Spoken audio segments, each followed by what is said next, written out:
இன்னைக்கு என்ன video Sunday biryani squid எங்கள் வீட்டு எலி ஸ்குவிட் சாப்பிட்டது அது பின்னாடி இருக்குது பாருங்கள். தயிர் அண்ட் எக் பிரியாணி கதை சொல்லட்டா உங்களுக்கு. ஃபஸ்ட்டு பேர்ஷியாவில் தான் பிரியாணின்னு சொல்லிட்டு பிரியாணி கண்டுபிடிச்சாங்க. அது எப்படி நம்ம இந்தியாவுக்குள்ளே வந்து தான் முகல்ஸ்க்கு வந்து 1 pot வெசலில் வந்து ஃபுட்டு வந்து ரிசர்ச் பண்ணும்போது வந்து பார்த்திங்கன்னா இந்த பேர்ஷியன் ஃபுட்டான பிரியாணி கிடச்சிதான். அது வந்து நவாப்ஸ் அதுக்கப்புறம் நிறைய வெரைட்டிஸில் தம் பிரியாணி நிறைய க்ரியேட் பண்ணாங்க.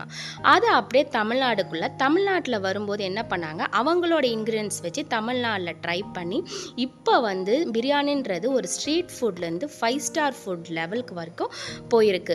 இது வந்து பிரியாணி வந்து ஒரு எமோஷனாகவே போயிடுச்சு ஆல் ஓவர் த வேர்ல்டுக்கு. இதுதான் பிரியாணியோட கதை. என்ன பண்ற வீடியோவா? கண்மை வேணும் எனக்கு. அதுதான் வந்திருக்குன்னு தெரியுது. இன்னும் சமைச்சே முடிக்கல, கொஞ்சம் எடுத்துட்டு போய் சாப்பிடு.